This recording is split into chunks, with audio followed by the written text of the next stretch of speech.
নমস্কার, খবর শুনছেন এম টুডে নিউজ চ্যানেল থেকে। জানাবো আজকের বিশেষ খবর। বাছাই করা খবরগুলো পেতে চ্যানেলটিতে সাবস্ক্রাইব করে পাশে থাকা বেল আইকনটি অল করে রাখুন। শুরুতেই হেডলাইন্স। ঝাড়গ্রাম জেলায় মেয়েদের তুলনায় ছেলেদের পাসের হার বেশি। জেলায় পাসের হার ৮৬%। ওয়েস্ট বেঙ্গল, রিলায়েন্সের খুচরো ব্যবসা কি সংকটে? ব্যবসা আর না বাড়িয়ে কি সিদ্ধান্ত? দেখুন বড় আপডেট। ওয়েস্ট বেঙ্গল, যার 4টি বিয়ে, 14টা গার্লফ্রেন্ড, সে দিলীপ ঘোষকে ভোগী বলছে। কাকে কথা বললেন দিলীপ? ঝাড়গ্রাম, মুখ্যমন্ত্রী নির্দেশকে অমান্য করে গোপীবল্লভপুরের সুবর্ণরেখা নদী থেকে দেদার চলছে অবৈধ বালি পাচার। ঘটনায় গ্রেপ্তার 4 জন। গোপীবল্লভপুর 1 নম্বর, কেন্দ্রীয় ট্রেড ইউনিয়নগুলোর ডাকা সাধারণ ধর্মঘট সফল করতে গোপীবল্লভপুরে পথসভা করল এসইউসিআই দল ও তার শ্রমিক সংগঠন। নয়াগ্রাম, ঝড় হাওয়া ও টানা বৃষ্টির জেরে নয়াগ্রামের বিস্তীর্ণ এলাকায় 1 ঘণ্টা ধরে বিচ্ছিন্ন বিদ্যুৎ পরিষেবা, সমস্যায় মানুষজন। ওয়েস্ট বেঙ্গল, উনি বলার কে? সন্ধেবেলা বসে পার্টির টাকায় ফুর্তি করেছেন তথাগতকে নিয়ে বিস্ফোরক দিলীপ। ঝাড়গ্রাম, শ্রমজীবী মানুষের অধিকার আদায় করতে মে দিবস উপলক্ষে ঝাড়গ্রাম শহরে আয়োজিত হল সিআইটিইউর মিছিল। ন্যাশনাল হেরাল্ড মামলায় রাহুল, সোনিয়া গান্ধীর বিরুদ্ধে নোটিশ দিল্লির নিম্ন আদালতের। ন্যাশনাল হেরাল্ড মামলা নিয়ে ফের বিপাকে কংগ্রেস, স্পষ্ট করে বললে এই মামলায় এবার চাপ বাড়ল রাহুল গান্ধী ও সোনিয়া গান্ধীর জন্য।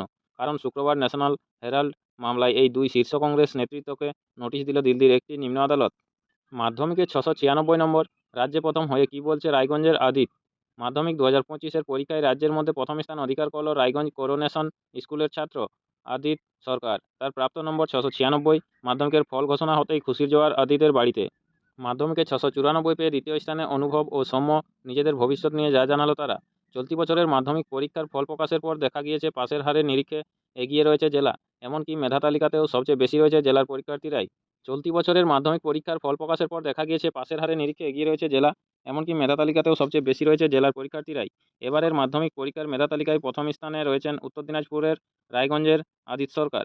দ্বিতীয় স্থানে রয়েছে অনুভব ও সৌম্য। বাঁকুড়ার কতুলপুরের ঈশানী চক্রবর্তী। ধুলাগড় টোল প্লাজায় 100 কেজি গাঁজাসহ গ্রেপ্তার 5 জন। সেক্টর 5-এর কারখানায় বিধ্বংসী অগ্নিকাণ্ড, ঘটনাস্থলে দমকলের 6টি ইঞ্জিন।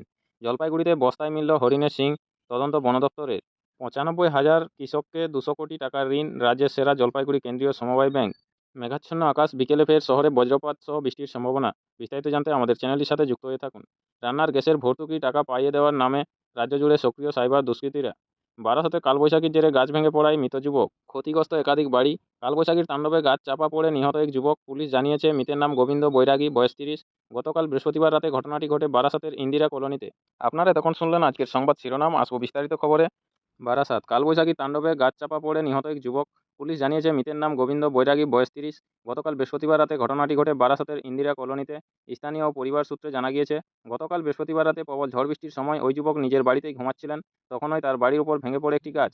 স্থানীয় বাসিন্দারা গাছ কেটে ঘর থেকে তাকে বের করে বারাসাত মেডিকেল কলেজ ও হাসপাতালে নিয়ে যায়। সেখানেই চিকিৎসকরা ওই যুবককে মৃত বলে ঘোষণা করেন। এদিকে বারাসতের আদিবাসী পাড়াতেও ঝড়ের দাপটে গাছ ভেঙে পড়ে ক্ষতিগ্রস্ত হয়েছে বেশ কয়েকটি ঘরবাড়ি। তবে হতাহতের কোনো খবর মেলেনি। উল্লেখ্য, গতকাল বৃহস্পতিবার সন্ধ্যায় প্রবল ঝড় বৃষ্টি শুরু হয়। উত্তর চব্বিশ পরগনার বারাসাত, মধ্যমগ্রাম, হাওড়া, বনগাঁ থেকে বসিরহাট সর্বত্রই বজ্রবিদ্যুৎ সহ বৃষ্টির পাশাপাশি ঘণ্টায় প্রায় 40 কিলোমিটার বেগে দমকা হাওয়া বইতে থাকে। ঝড়ের দাপটে জেলার একাধিক জায়গায় গাছ ভেঙে পড়ে, উপড়ে পড়ে বিদ্যুতের খুঁটিও, যার ফলে বিচ্ছিন্ন হয়ে যায় বিদ্যুৎ সংযোগ। যুদ্ধকালীন তৎপরতায় কাজ শুরু হয়। রাতেই বিভিন্ন এলাকায় বিদ্যুৎ সংযোগ করা হয়েছে। মেঘাচ্ছন্ন আকাশ, বিকেলে ফের শহরে বজ্রপাত সহ বৃষ্টির সম্ভাবনা। কলকাতা, বৃহস্পতিবার সন্ধ্যের পর ভারী বৃষ্টিপাতের সাক্ষী থেকেছে কলকাতা ও শহরতলি। ব্যাপক বৃষ্টিপাত হয়েছে রাজ্যের অন্য জেলাগুলিতেও। এরই মধ্যে শুক্রবারও একই পরিস্থিতির সৃষ্টি হতে পারে বলে পূর্বাভাস দিল আবহাওয়া দপ্তর। হাওয়া অফিসের পূর্বাভাস অনুযায়ী আজ শুক্রবার বিকেলের পর কলকাতার একাধিক অংশে বজ্রপাত সহ বৃষ্টির সম্ভাবনা রয়েছে। দিনের সর্বোচ্চ ও সর্বনিম্ন তাপমাত্রা থাকতে পারে যথাক্রমে 32 ডিগ্রি ও 23 ডিগ্রির আশেপাশে। গতকাল কলকাতায় সর্বোচ্চ তাপমাত্রা ছিল 32.2 ডিগ্রি ও সর্বনিম্ন তাপমাত্রা রেকর্ড হয়েছে 21.3 ডিগ্রি। গত 24 ঘন্টায় কলকাতায় বৃষ্টিপাত হয়েছে 0.02.7 মিমি। অন্যদিকে গতকাল বৃহস্পতিবার প্রবল ঝড় ও বৃষ্টিতে কলকাতা ও শহরতলিতে মৃত্যু হয়েছে কমপক্ষে 2 জনের। জেলায় মৃত আরও এক। পণ্যশ্রী থানা এলাকায় গাছ পড়ে মৃত্যু হয় এক ব্যক্তির। আবার বারাসত পুরসভা ইন্দিরা কলোনিতেও গাছ চাপা পড়ে মৃত্যু হয়েছে বছর 34-এর গোবিন্দ বৈরাগীর। অন্যদিকে পশ্চিম মেদিনীপুর জেলার কেশিয়াড়িতে মৃত্যু হয় অপর এক ব্যক্তির। আবহাওয়ার খবরটি আজকের এই পর্যন্তই। পরবর্তী আবহাওয়ার আপডেটটি পেতে আমাদের চ্যানেলটি সাবস্ক্রাইব করে পাশে থাকা বেল আইকনটি অল করে রাখুন।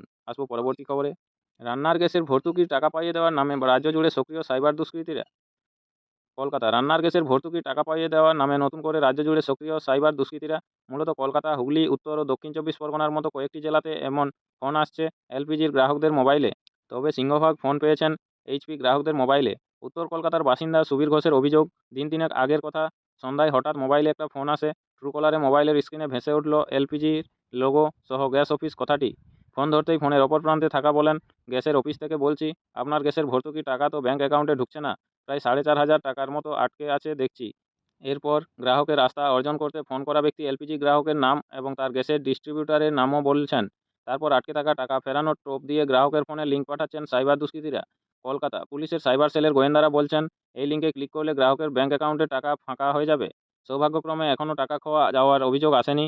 সাইবার বিশেষজ্ঞরা বলছেন, গ্রাহকদের বিশ্বাস অর্জন করতে সাইবার দুষ্কৃতীরা এবার ট্রুকলারের সাহায্য নিচ্ছে। তাই গ্রাহকদের মোবাইলে ফোন এলেই মোবাইলের স্ক্রিনে এইচপির লোগো সহ গ্যাস অফিস কথাটি ভেসে আসছে, ফলে খুব সহজেই গ্রাহকরা বিভ্রান্ত হচ্ছেন। বিষয়টি নিয়ে রীতিমতো উদ্বিগ্ন West Bengal HP distributor association. সংগঠনের প্রেসিডেন্ট সঞ্জয় আগরওয়ালের সঙ্গে ফোনে যোগাযোগ করা হলে তিনি বলেন, বিষয়টি আমাদের নজরে এসেছে। ইতিমধ্যে গ্রাহকদের সচেতন করতে আমরা এসএমএস পাঠাতে শুরু করেছি। পাশাপাশি গ্যাসের অফিসে গ্রাহক সচেতন করতে নোটিশ দেওয়া হয়েছে, যাতে বলা হয়েছে গ্যাসের ভর্তুকির টাকা পাইয়ে দেওয়ার কথা বলে অফিস থেকে ফোন করা হয় না। মাধ্যমিক 2025 প্রথম 10 66 জন পড়ুয়া দেখুন পুরো মেধা তালিকা। মাধ্যমিক পরীক্ষায় 70 দিনের মাথায় প্রকাশিত হলো ফলাফল। মেধা তালিকায় প্রথম 10-এ জায়গা করে নিয়েছেন মোট 66 জন পড়ুয়া। তালিকায় জয় জয়কার জেলার। 66 জনের মধ্যে মাত্র একজন রয়েছে কলকাতার পড়ুয়া। দেখে নিন প্রথম 10-এ জায়গা পাওয়া ছাত্রছাত্রীদের নাম ও তাদের প্রাপ্ত নম্বর। অদিত সরকার র্যাঙ্কিং নম্বর 1, 696 রায়গঞ্জ করোনেশন উচ্চ বিদ্যালয় থেকে। অনুভব বিশ্বাস 2 নম্বর র্যাঙ্কিংয়ে 694 রামকৃষ্ণ মিশন বিবেকানন্দ বিদ্যা মন্দির। সমপাল 2 নম্বর র্যাঙ্কিংয়ে 694 বিষ্ণুপুর হাইস্কুল থেকে। ঈশানী চক্রবর্তী 3 নম্বর র্যাঙ্কিংয়ে 693 কতুলপুর সরোজ বাসিনী বালিকা বিদ্যালয় থেকে। মহাসেলিম 4 নম্বর র্যাঙ্কিংয়ে 492 নিরল উচ্চ বিদ্যালয় থেকে। সুপ্রতীক মান্না 4 নম্বর র্যাঙ্কিংয়ে 692 কন্টাই মডেল ইনস্টিটিউট। সিঞ্চন নন্দী 5 নম্বর 691। চৌধুরী আসিফ 5 নম্বর র্যাঙ্কিংয়ে 691। দীপ্তজিৎ ঘোষ 5 নম্বর র্যাঙ্কিংয়ে 691। সমতীর্থ 5 নম্বর র্যাঙ্কিংয়ে 691। আউঞ্চ দে 6 নম্বর র্যাঙ্কিংয়ে 690। জ্যোতিপ্রসাদ চট্টোপাধ্যায় 6 নম্বর র্যাঙ্কিংয়ে 690। রুদ্রনীল মাসন্ত 6 নম্বর র্যাঙ্কিংয়ে 690। অঙ্কন মণ্ডল 6 নম্বর র্যাঙ্কিংয়ে 690। অভ্রদীপ মণ্ডল 6 নম্বর র্যাঙ্কিংয়ে 690। দেবার্গ দাস 7 নম্বর র্যাঙ্কিংয়ে 689। অঙ্কন বসাক 7 নম্বর র্যাঙ্কিংয়ে 689। অরিত্রা দে 7 নম্বর র্যাঙ্কিংয়ে 689। দেবাদ্রিতা চক্রবর্তী 7 নম্বর র্যাঙ্কিংয়ে 689। সরিন রায় 7 নম্বর র্যাঙ্কিংয়ে 689। অনির্বাণ দেবনাথ 8 নম্বর র্যাঙ্কিংয়ে 688। সত্যম সাহা 8 নম্বর র্যাঙ্কিংয়ে 688। আসিফ মেহবুব 8 নম্বর র্যাঙ্কিংয়ে 688। ইনজামাম উল হক 8 নম্বর র্যাঙ্কিংয়ে 688। সৃজন প্রামাণিক 8 নম্বর র্যাঙ্কিংয়ে 688। অরিত্র সাহা 8 নম্বর র্যাঙ্কিংয়ে 688। শুভ্রা সিং মহাপাত্র 8 নম্বর র্যাঙ্কিংয়ে 688। অরিজিৎ মণ্ডল 8 নম্বর র্যাঙ্কিংয়ে 688। স্পন্দন মল্লিক 8 নম্বর র্যাঙ্কিংয়ে 688। সৃজয়ী ঘোষ 8 নম্বর র্যাঙ্কিংয়ে 688। পাপড়ি মণ্ডল 8 নম্বর র্যাঙ্কিংয়ে 688। সপ্তিক মুখোপাধ্যায় 8 নম্বর র্যাঙ্কিংয়ে 688। উদিতা রায় 8 নম্বর র্যাঙ্কিংয়ে 688। অরিত্র সাঁতরা 8 নম্বর র্যাঙ্কিংয়ে 688। পুষ্পক রত্নম 8 নম্বর র্যাঙ্কিংয়ে 688। অবন্তিকা রায় 8 নম্বর র্যাঙ্কিংয়ে 688। দেবাঙ্কন দাস 9 নম্বর র্যাঙ্কিংয়ে 687। চিন্ময় বসাক 9 নম্বর র্যাঙ্কিংয়ে 687। অনিক সরকার 9 নম্বর র্যাঙ্কিংয়ে 687। অরিত্রী মণ্ডল 9 নম্বর র্যাঙ্কিংয়ে 687। দিশা ঘোষ 9 নম্বর র্যাঙ্কিংয়ে 687। ময়ূক বসু 9 নম্বর র্যাঙ্কিংয়ে 687। পরমব্রত মণ্ডল 9 নম্বর র্যাঙ্কিংয়ে 687। অয়ন নাগ 9 নম্বর র্যাঙ্কিংয়ে 687। অঙ্কুশ জানা 9 নম্বর র্যাঙ্কিংয়ে 687। দ্যুতিময় মণ্ডল 9 নম্বর র্যাঙ্কিংয়ে 687। ঐশিক জানা 9 নম্বর র্যাঙ্কিংয়ে 687। প্রজ্জ্বল দাস 9 নম্বর র্যাঙ্কিংয়ে 687। অনিশ দাস 9 নম্বর র্যাঙ্কিংয়ে 687। তানাজ সুলতান 9 নম্বর র্যাঙ্কিংয়ে 687। কৌস্তব সরকার 10 নম্বর র্যাঙ্কিংয়ে 686। আনিমা বানু 10 নম্বর র্যাঙ্কিংয়ে 686। উবে সাদাব 10 নম্বর র্যাঙ্কিংয়ে 686। প্রিয়ম পাল 10 নম্বর র্যাঙ্কিংয়ে 686। তুহিন হালদার 10 নম্বর র্যাঙ্কিংয়ে 686। দেবায়ন ঘোষ 10 নম্বর র্যাঙ্কিংয়ে 686। এসকে আরিফ মণ্ডল 10 নম্বর র্যাঙ্কিংয়ে 686। সম্যক দাস 10 নম্বর র্যাঙ্কিংয়ে 686। স্বাগত সরকার 10 নম্বর র্যাঙ্কিংয়ে 686। অয়ন্তিকা সামন্ত 10 নম্বর র্যাঙ্কিংয়ে 686। সমন্বয় দাস 10 নম্বর র্যাঙ্কিংয়ে 686। বিশ্রুত সামন্ত 10 নম্বর র্যাঙ্কিংয়ে 686। সায়ন বেজ 10 নম্বর র্যাঙ্কিংয়ে 686। সোহম সাঁতরা 10 নম্বর র্যাঙ্কিংয়ে 686। সৌভিক দিন্দা 10 নম্বর র্যাঙ্কিংয়ে 686। রাহুল রিকতিয়াজ 10 নম্বর র্যাঙ্কিংয়ে 686। মলিজপুর জেএম ট্রেনিং স্কুল। আপনাদের সকলকে বলা হচ্ছে, যারা নিয়মিত গুরুত্বপূর্ণ খবরগুলো শুনতে চান আমাদের চ্যানেলটি সাবস্ক্রাইব করে রাখুন। ফিরে আসবো খবরে। 95,000 কৃষককে 200 কোটি টাকা ঋণ। রাজ্যের সেরা জলপাইগুড়ি কেন্দ্রীয় সমবায় ব্যাংক। জলপাইগুড়ি 95,000 কৃষককে প্রায় 200 কোটি টাকা ঋণ দিয়ে রাজ্যে সেরা হলো জলপাইগুড়ি কেন্দ্রীয় সমবায় ব্যাংক। স্বভাবতই খুশি এই ব্যাংকের চেয়ারম্যান সৌরভ চক্রবর্তী সহ কর্মী ও আধিকারিকরা। 1.5 দশক আগে মৃতপ্রায় অবস্থায় থাকা এই সমবায় ব্যাংকে কৃষি ঋণ দেওয়ার ক্ষেত্রে সর্বোচ্চ শিখরে নিয়ে যাওয়ার জন্য মুখ্যমন্ত্রী মমতা বন্দ্যোপাধ্যায়ের প্রতি কৃতজ্ঞতা প্রকাশ করেছেন তারা। জলপাইগুড়ি জেলার পাশাপাশি কোচবিহার, আলিপুরদুয়ার ও দার্জিলিং জেলার কৃষকদের মধ্যে এবার প্রায় 200 কোটি টাকা ঋণ দিয়েছে জলপাইগুড়ি কেন্দ্রীয় সমবায় ব্যাংক, যা সর্বকালীন রেকর্ড। এজন্য রাজ্যে সেরা হওয়ার গৌরব অর্জন করেছে উত্তরবঙ্গের অন্যতম এই সমবায় ব্যাংকটি। জলপাইগুড়ি কেন্দ্রীয় সমবায় ব্যাংকের এই সাফল্যে উচ্ছ্বাসিত চেয়ারম্যান সৌরভ চক্রবর্তী বলেন, 2024 থেকে 25 অর্থবর্ষের লক্ষ্যমাত্রার তুলনায় কৃষকদের অনেক বেশি ঋণ দেওয়ার জন্য রাজ্যে সেরা হওয়ার নজির গড়তে পেরেছি আমরা। মূলত জলপাইগুড়ি, কোচবিহার, আলিপুরদুয়ার ও দার্জিলিং জেলার কৃষকদের মধ্যে প্রায় 200 কোটি টাকা কৃষি ঋণ বণ্টন করা হয়েছে। 4 জেলায় কৃষকদের মধ্যে কৃষি ঋণ দেওয়ার জন্য আমাদের যে লক্ষ্যমাত্রা নির্ধারণ করা হয়েছিল তার তুলনায় অনেক বেশি ঋণ বণ্টন করতে সক্ষম হয়েছি। আমরা সব মিলিয়ে অন্তত 95,000 কৃষকদের মধ্যে প্রায় 200 কোটি টাকা ঋণ প্রদান করেছি লক্ষ্যমাত্রার তুলনায়, যা প্রায় 110% বেশি। জলপাইগুড়িতে বস্তায় মিলল হরিণের শিং, তদন্ত বন দপ্তরের। জলপাইগুড়ি বস্তাবন্দি হরিণের শিং উদ্ধার। আজ শুক্রবার দুপুরে জলপাইগুড়ির পাহাড়পুর পঞ্চায়েত এলাকার একটি ভুট্টা খেতে হরিণের শিং বোঝায় ওই বস্তাটি পড়ে থাকতে দেখা যায়। বিকাশ সরকার নামের এক কৃষকের নজরে পড়ে ওই বস্তাটি। এরপর বস্তার মুখ খুলতেই দেখা যায় সেটিতে হরিণের শিং রয়েছে। সঙ্গে সঙ্গে আশপাশের লোকজনকে খবর দেন ওই কৃষক। খবর দেওয়া হয় পুলিশ ও বন দপ্তরকেও। অকুস্থলে এসে হরিণের শিং বোঝায় ওই বস্তাটি উদ্ধার করে নিয়ে যান বন দপ্তরের কর্মীরা। এই ঘটনায় কর্তব্যরত বনকর্মীরা জানিয়েছেন, প্রায় 8 কেজি 200 গ্রাম হরিণের শিং উদ্ধার হয়েছে। মনে করা হচ্ছে পাচারের জন্যই ওই শিং ভর্তি বস্তাটি ফসলের ক্ষেতের মধ্যে লুকিয়ে রাখা হয়েছিল। এই ঘটনার তদন্ত শুরু করেছে বন দপ্তর। প্রতিদিন নিয়মিত গুরুত্বপূর্ণ খবরগুলো শোনার জন্য আমাদের চ্যানেলটি সাবস্ক্রাইব করে রাখুন। ফিরে আসবো খবরে। সেক্টর 5-এর কারখানায় বিধ্বংসী অগ্নিকাণ্ড, ঘটনাস্থলে দমকলের 6টি ইঞ্জিন।